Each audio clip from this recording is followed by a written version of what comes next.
Thank you. Next, we will hear from Dr. Hatem Bazian, professor at the University of Berkeley and Zaytuna College, who will be arguing for boycott.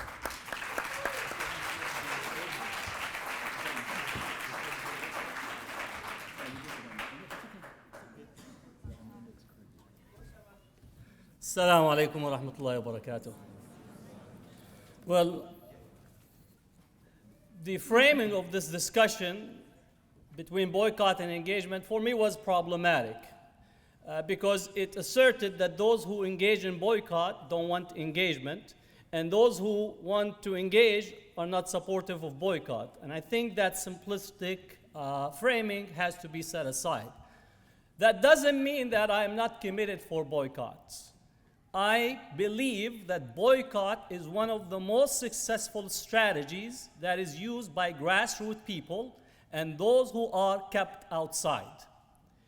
Today we are celebrating Labor Day, and we spoke about Cesar Chavez.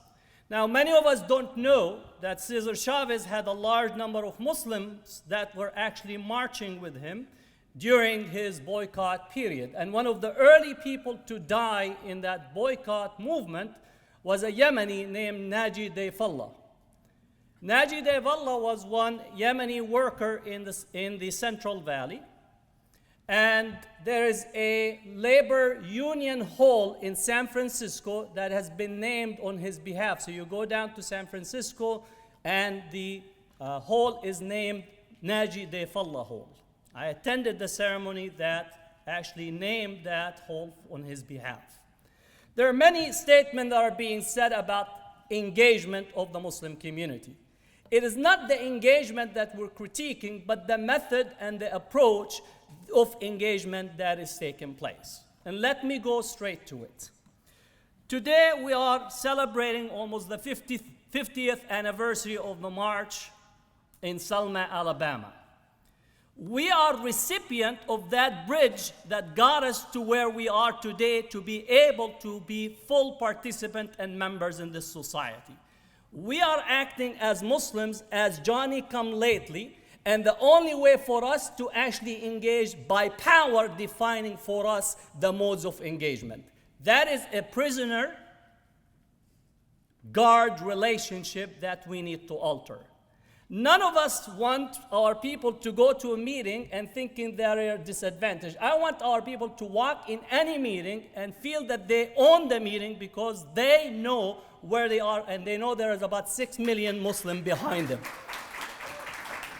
Today we walk and we think that we are being given the privilege to walk to a house that we built or our slave ancestors have built in this country.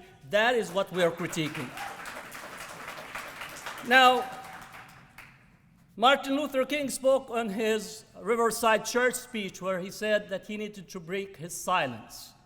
The betrayal of his silence is the thing that he wanted to break in that speech, and I think it's important for Muslims to break their silence on MLI, on countering violence extremism. And Martin Luther King at that time, he said that the US government was the purveyor of violence around the world.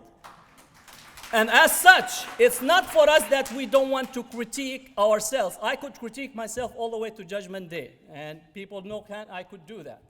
But when we think and treat the Muslims as the problem, and therefore engage with them as a class, therefore it's no longer countering violent extremism, it's actually committing extremism against our own people. That's how we need to be and to understand what is taking place. That doesn't mean there isn't extremists. There is. That doesn't mean there are terrorists. There is. If it is extremism that we're dealing with, the report said that white extremists in this country are the biggest threat on this country. Where is the CVE that treats and deals with white extremism in this country? And African Americans should stand up and say we want the CVE for dealing with the violence that is committed for us on a daily basis. Now, the MLI, and I know we have 7 minutes, so I'm trying. The MLI program. One is that we're dealing with an occupied people. We're dealing with an occupied people. That's a completely different of trying to have a Disneyland visit paid for by the occupying power agency.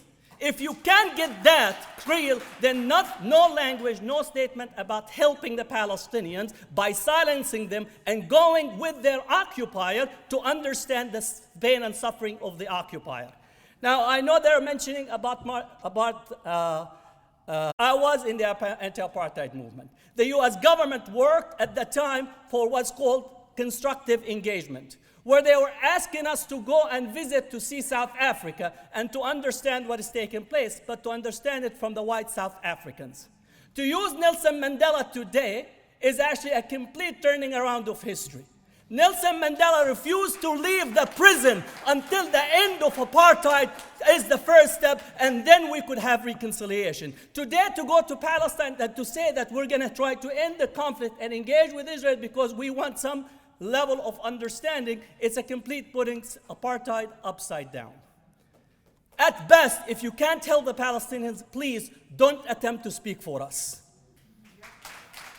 If you cannot help Palestine, don't speak for us. At least we could deal with the dilemma of our own occupation, but don't possess us by trying to strike your own ecumenical deal here in America about access, about circles of influence, about opening up to certain attitude because you want the seat. Please, strike your deal in America. Create your relationship with whatever people you want, but don't come to Palestine and try to ride our back into positions of influence and power because you're the enlightened person.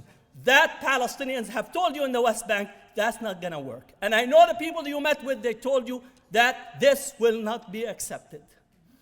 I know the Palestinians in the West Bank. I know Hanan Ashrawi, I know her position. I know Mustafa Abu Swaya, I know his position. I know Mazen al-Qumsiyya, I know his position. Okay? And I know the Palestinians, so please strike your economical deal in here, but not on the back of the Palestinians.